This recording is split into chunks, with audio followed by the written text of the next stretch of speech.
Welcome back to another episode of the Game Changers Podcast. It's your boy Known G, and I'm in here with Boss Man Jay and Mayor Socrates. And today we're going to be talking about Trump's invasion of Venezuela, illegally invading Venezuela, and for that matter, he did not get any permission from the Senate to go in there and do what he did, but he went in with airstrikes and he abducted the president and his wife, and bringing them back to the United States.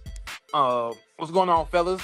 What y'all opinions on this? And did Trump go in there for any reason outside of oil? Because I'm pretty sure he only went in there to obtain the oil from this country.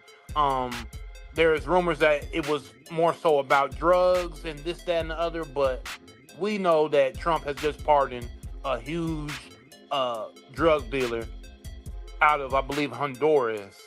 So that's not necessarily why he went in there. He went in for the oil. Let's just be real. And that's our fucking problem. We're a bunch of bullies. Feel like we can just go to these different countries and take wherever the fuck we want. Hey. He did put a post on his Truth Social. He said the United States of America has successfully carried out a large-scale strike against Venezuela and its leader, President Nicolas Maduro, who has been, along with his wife, captured and flown out of the country. This operation was done in conjunction with the U.S. law enforcement. Details follow. There will be news conference today at 11 a.m. at Mar-a-Lago. Thank you for your attention to this matter, President Donald J. motherfucking Trump.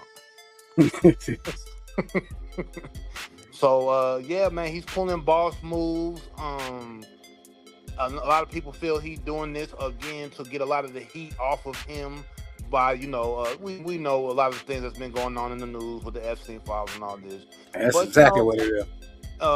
Trump is going to do what he's going to do. He's going to bully. He's not trying to play by the rules. We all know he wants to run for another term. And, just like right here, this is the ongoing shock of Trump's cocaine kingpin pardon.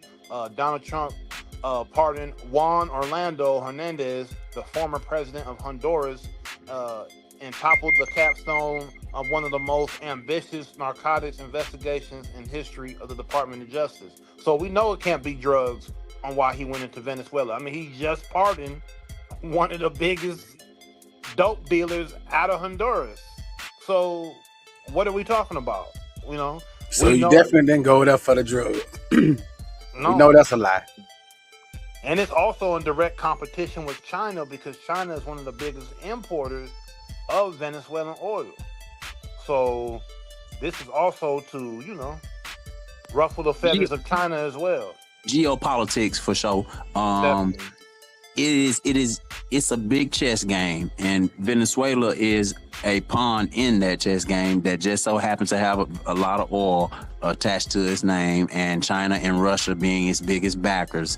Being in the Western Hemisphere, Trump wants to, basically play domination. And like you said, you could call it bullying.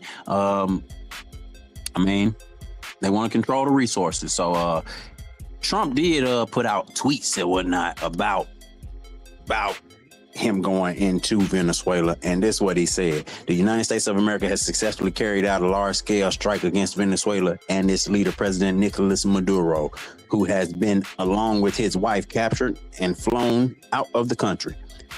This operation was done in conjunction with U.S. law enforcement. Details to follow. There will be a news conference today at 11 a.m. at Mar-a-Lago. Thank you for your attention to this matter, President Donald J. Trump. And he's running everything out of Mar-a-Lago, not even really the White House at this point. The boy just doing what he wants. Like, I was just about to say, man, like, this is the only goddamn president that don't live in the White House. Like, I don't get how he gets away with so much shit, bro. With everything that's been tied to his name. All the bullshit that he keeps going on, all the bullshit that he's in. Why is he still sitting? Why is he still a president? Why hasn't this man been impeached again? Well, to be honest, a lot of his supporters are going to frame this as a victory. This is looked at as the war on drugs that these other presidents didn't have, the cojones to carry out. So on one side, you're gonna see people saying, "Oh, this was a great move. This was a great thing," and you could say that if you believe that drugs were the big problem coming from Venezuela. But obviously, the internet has kind of speculated that it's probably due to the natural resources. So it just depends on what side you stand on and how you looking at it. Bullying is bullying, bro. And this right here was just this was just a tactic to go in there and take what the fuck you want without having to pay for it. Hey yo, and it's crazy even speaking on this subject because I literally went to Iraq under George W. Bush, and what do you think that was? A money grab. So under the guise of the war on terrorism, you know what I'm saying? I was 20, 21 years old, headed to the sandbox on behalf of the President George W. Bush, who was, it had, recently, or since then, it's been, kind of speculated that there was a money grab and that was going after the oil and the resources and the gold in Iraq. So is this different? Is this any different than those days? Global war on terrorism? Well, I guess not. Yeah, and Venezuela has the largest oil reserves in the world, but they struggle with production.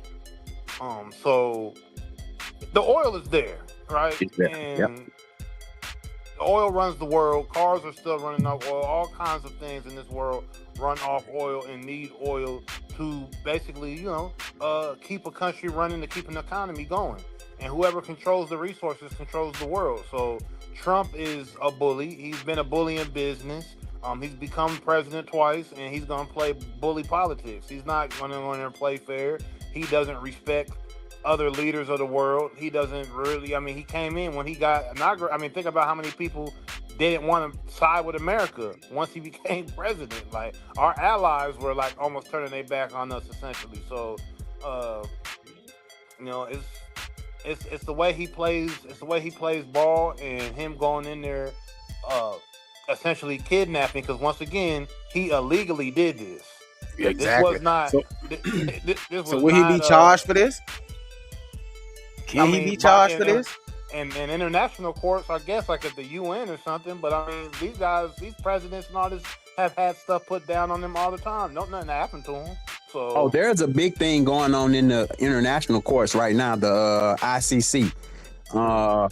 Those courts have largely been proven to be powerless. You know what I'm saying? That international court is the same court that put out the arrest warrant on Putin. The same one that put the arrest warrant out on Benjamin Netanyahu.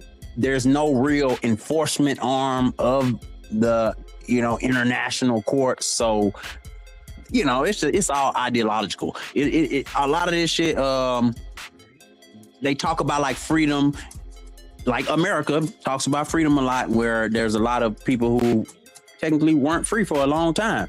But the ideology of, land of the free. How can you call yourself the land of the free with such a robust history in slavery? But, that's another topic. So it's just all in how you look at it. You know what I mean? Because one other thing I wanted to say, would it be worse if America wasn't policing the rest of the world? Because some would say that, America saved 6 million Jews. Saved the Jews from persecution. America saved South Korea. America saved, I guess you could say, Iraq or Afghanistan people until they left. So who's gonna save our asses when it's our turn? Who gonna save us? Since we doing all the goddamn saving. I'll say this. It obviously depends on where you're living at in the world and how you were affected by American politics, United States politics. Because some people have been affected to the point they have no home. They don't know where they're going to stay, where, their whole place, their whole country been bombed up, and people have been, their lives have been taken away from them.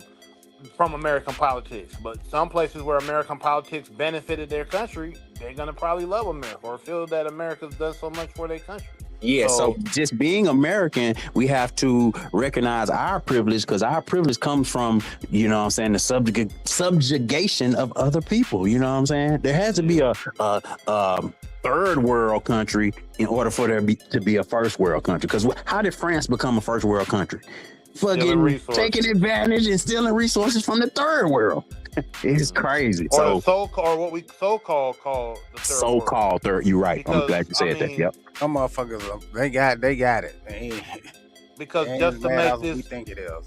Because just to prove that it's all about politics and who runs the world at the time and who makes the rules and wars and that ends up dictating what you end up seeing in the present time or in the future is, or even in the past.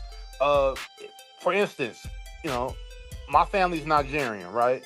So when my mom and my dad came to America, there was a point that the naira, which is Nigerian's currency, was in the early 80s to mid 80s was 2 naira to a dollar, or $2 to a naira.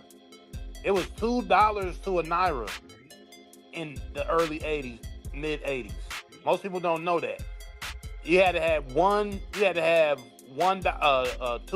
to add to make up to 1 naira. That's how powerful Nigeria was, because Nigeria, like Venezuela, very huge in oil production.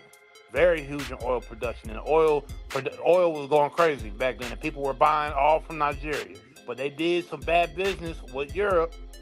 And that's what basically destroyed their currency.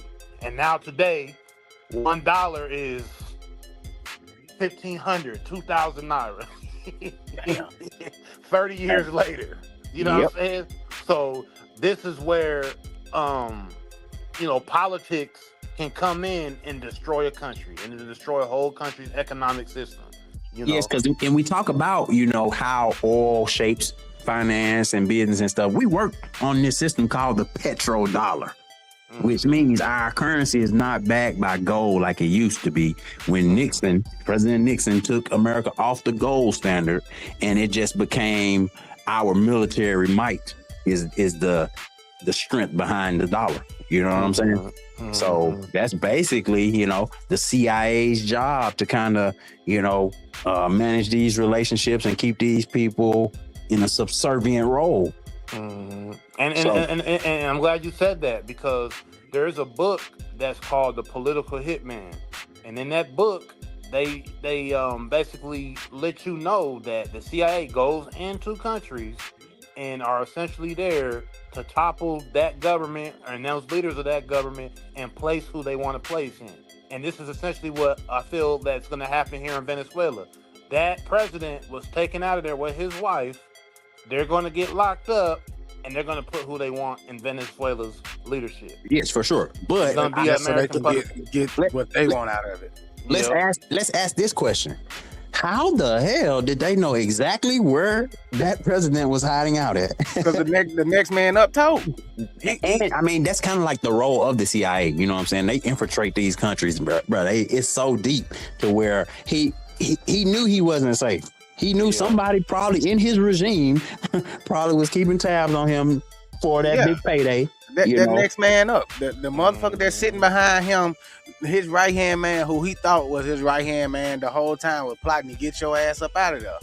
And he was waiting he was just buying his time, waiting for America to do what they was gonna do, so he can step right on into that role. So now, mind you, Maduro has been working behind the scenes since America, U.S. military been sitting off his coast. He been working behind the scenes trying to get all these other Latin countries together to, oppose America. So I think Colombia came out and said something about it, questioning, telling America to value the sovereignty of these other countries and this and that. But he didn't get a lot of help from the community because, like you just said, the biggest backers are Russia and China. But they all the way on the other side of the country, so they can't really protect Venezuela. Yeah, so America kind of, pushing his weight around, throwing his weight around, and, it depends on how you look at it. Because we need that oil. We need that oil. So what happened? What happens to him and his wife now, though? Like, I'm quite sure. I heard reports say that he had what you call it, negotiated a deal to kind of politically kind of show, that they came to a conclusion. I don't know. They gonna exactly what you just said. They gonna put somebody who they want in there. Yeah. So basically, we gonna put this in front of the camera and all of and the media and everything. And you got arrested. We capture you, take you out your country. Give us what we want to give, what we want out of this, and we'll let you go. And we'll send you to Epstein Island. Allegedly. Go ahead. Go on over there to Kitty Island. Allegedly. And live out the rest of your life. But yeah, so we'll see. Keep an eye on them gas prices and see how this turn out. Lord, please don't let them go up no more. Oh, we got access to that oil now. They're supposed to go down. Hey, take all the oil you want, as long as them damn diesel prices go down. Bring that oil on back home. That's what the American empire needs to keep chugging along. But President Maduro, Venezuela, captured. He out of there. We'll see who the next leader is. Trump, another victory for Trump. I don't want to say victory. I can't give him no type of credit. You're fucking bully. That's definitely a victory for the Trump meister. Yeah, for his backing, yeah, it is. But you're a fucking bully, bro.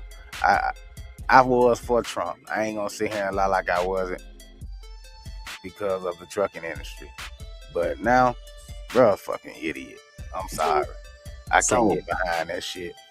So you regret your vote? I ain't vote. Oh, you were supporting them. Yeah. Secretly. Cheering from the background. Yeah. Well, hey, like I said, we'll watch them gas prices, them diesel prices. Yeah, but hey, man, thank y'all for watching. Don't y'all forget, like, comment, subscribe, share, tell a friend to tell a friend, and don't forget to hit that notification bell.